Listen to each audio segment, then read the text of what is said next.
सबसे पहले तो ये बता दीजिए कि تر ټولو له مخه دا راته ووایاست چې ورک بلوڅ وګړو لپاره مبارزې کولو ته څه هڅولی یاست؟ ګوره زه په خپله هم له دې څخه اغېزمنه یم. زما ورور ذاکر مجید بلوڅ چې د ځوانانو مشر و او د محصلینو له یوه سازمان سره یې تعلق و، اوس هم دی د دغه سازمان مرستیال مشر دی. په 8 جون کال 2009 کې پاکستانی استخباراتي ادارې هغه د مستونګ پرنګاباد څخه پورته کړو. ما هغه وخت زده کړې کولې. زما په ګمان کې هم نه و چې زه به کله احتجاج کوونکی جوړېږم.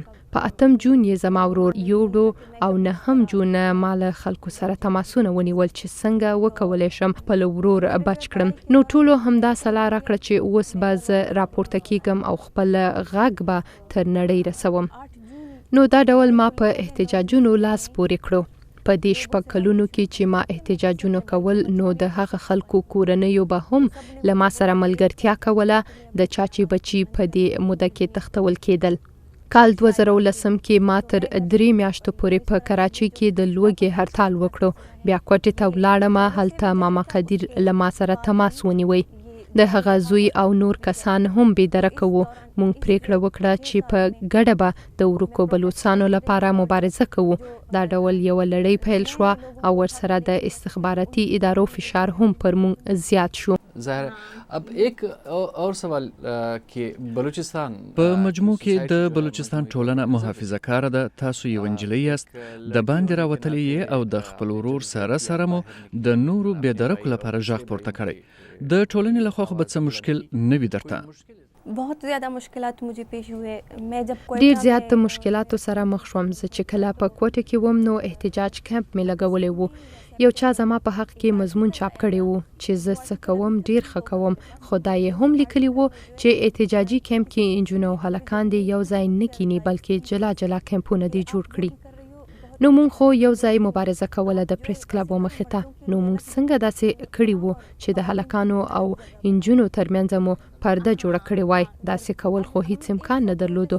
او بیا خو د انسانیت د برابرۍ وخت دی. که څه هم زیاتره بلوڅان آزاد فکر دي، خو دا هم حقیقت دی چې هلته ټولنه قبایلي ده او مذهبي عنصر هم لري. ما په ښکاره توګه ټولو ته وویل چې ترڅو زما ورور نوی پیدا شوی، زه به کور ته نه ځم. زه د ټولو لپاره مبارزه کوم. فرزانه مجید، امریکا پہنچی ہیں آپ اور ماما قدیر صاحب. تاسو اوس امریکا ته راغلي یاست. څه هیلې مو دي له امریکایي حکومت څخه او دلته کار کوونکي بشري حقونو له سازمانونو څخه؟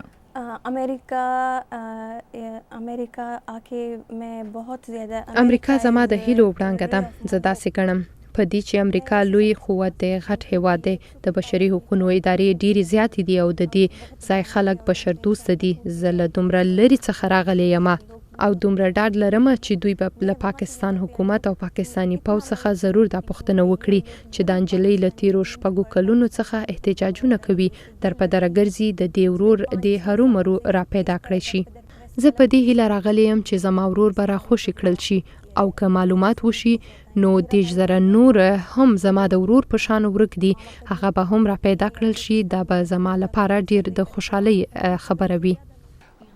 आपने उम्मीदों की बात की तो किस हद तक تاسو د هیلو خبره وکړه. څومره ډاډه یاست چې دا هیلې به مو پر ځای سي او مبارزه به مو بریالۍ سي؟ ګوره یو خو زه امریکا ته راغلی یم. د امریکا خپل سیاسي تګلارې هم دي، په هغه کې خو زه مداخله نشم کولی. غټ هیواد دی او په خپله هم ډېرې مسلې لري.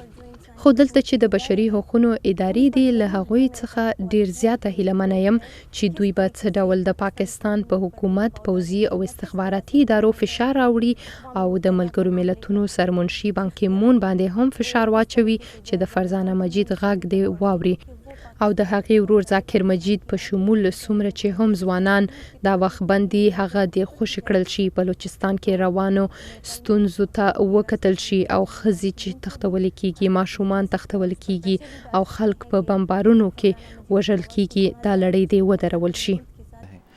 बहुत बहुत मेहरबानी. आपका भी बहुत बहुत शुक्रिया.